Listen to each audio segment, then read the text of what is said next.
Bonjour, vous regardez Deux Gouttes de Culture, la web chronique hebdomadaire de culture générale. Aujourd'hui, parlons du sang humain. Comme ça, après, vous pourrez interpréter vous-même vos résultats d'analyse sanguine. Le sang, c'est un tissu liquide qui sert principalement à distribuer l'oxygène et les nutriments dans tout le corps. Un adulte moyen est doté d'environ 5 litres de sang, soit 8% de sa masse corporelle. Le sang est composé d'une phase liquide, le plasma. Le plasma, c'est de l'eau salée contenant tout un tas de molécules, comme le glucose, les lipides, les acides aminés ou les protéines. Parmi ces protéines, on retrouve par exemple des hormones, des anticorps ou du fibrinogène, qui est un facteur de coagulation. Et si on prend ce plasma et qu'on le fait coaguler, c'est-à-dire si on enlève le fibrinogène, on obtient alors du sérum. Donc le sang est constitué de plasma dans lequel baignent des cellules. Parmi ces cellules, on retrouve des globules rouges, appelés également hématies ou érythrocytes, qui représentent 99% des cellules du sang. Il y a à peu près 5 milliards d'hématies par millilitre de sang. Une hématie a une durée de vie de 120 jours environ. Ces cellules ont la particularité de ne pas avoir de noyau. Ce sont des sacs contenant de l'hémoglobine. L'hémoglobine, c'est une molécule qui peut fixer du dioxygène, O2, que l'on respire, et du dioxyde de carbone, CO2, que l'on expire. Ces gaz se fixent sur les atomes de fer présents dans l'hémoglobine. C'est d'ailleurs ce fer oxydé qui confère aux globules, et donc au sang, cette couleur rouge, comme pour le fer qui rouille. Dans le sang, on retrouve aussi des globules blancs, appelés également leucocytes. Ce sont des cellules du système immunitaire qui servent à détruire les agents infectieux. Il existe différents types de cellules leucocytes, chaque type de cellule a une fonction particulière. Les granulocytes neutrophiles qui sont capables d'avaler et digérer les corps étrangers par phagocytose, les granulocytes basophiles qui interviennent dans les réactions allergiques en libérant de l'histamine, les granulocytes éosinophiles qui s'attaquent aux parasites, les lymphocytes qui peuvent fabriquer des anticorps ou détruire directement des cellules cibles en perforant leurs membranes, et enfin les macrophages qui vont avaler et digérer les débris cellulaires après l'action des autres leucocytes.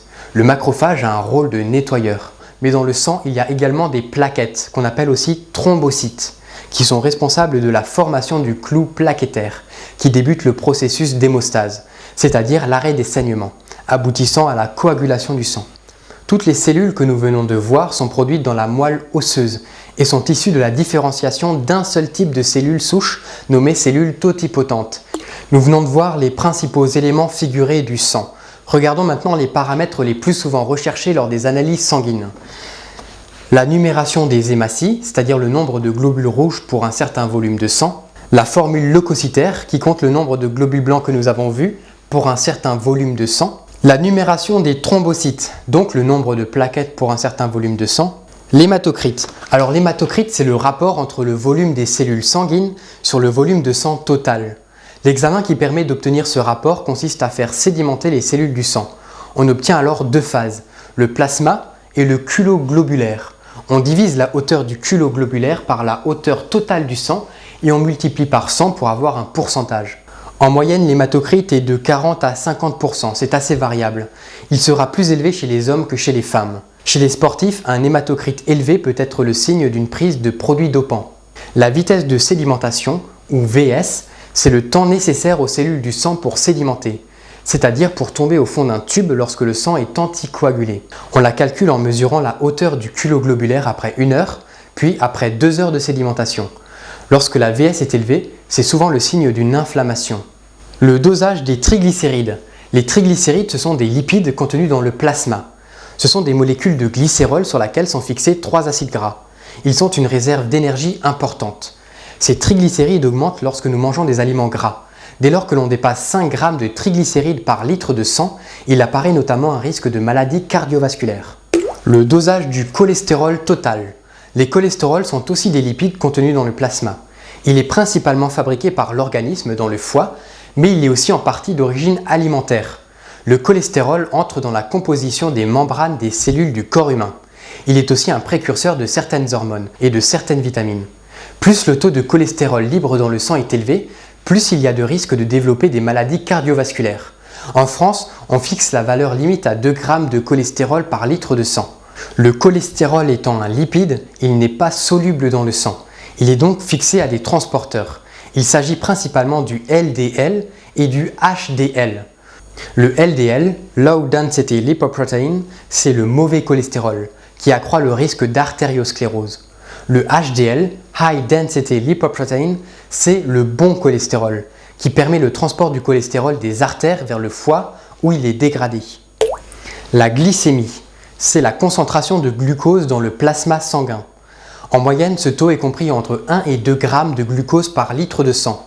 Ce chiffre est assez variable, il augmente après un repas. Lorsque le taux est inférieur à la norme, on est en hypoglycémie, et si le taux est supérieur, on est en hyperglycémie. Chez un sujet sain, ce taux est régulé par des hormones, principalement l'insuline et le glucagon. Donc un problème de glycémie, c'est souvent le signe d'un problème au niveau de ces hormones, comme dans le cas du diabète. Le dosage des transaminases, ALAT et ASAT, qui sont des enzymes qui interviennent dans le métabolisme des acides aminés qui constituent les protéines. Des résultats anormaux peuvent être le signe de maladies hépatiques ou musculaires. Le dosage des gamma-GT. Les gamma-GT, ce sont des enzymes qui permettent le transport des acides aminés entre les cellules. Le taux de gamma-GT peut augmenter avec la prise de certains médicaments, d'alcool ou en cas de maladie hépatique, d'obésité ou d'infarctus du myocarde. Mais quelquefois, il n'y a aucune raison pathologique. Le dosage de la phosphatase alcaline. Alors la phosphatase alcaline, c'est une enzyme qui intervient dans la fabrication du tissu osseux et cartilagineux. La créatininémie, c'est-à-dire le taux de créatinine dans le plasma sanguin. La créatinine, c'est le produit de la dégradation de la phosphocréatine qui est utilisée dans les muscles pour produire de l'énergie.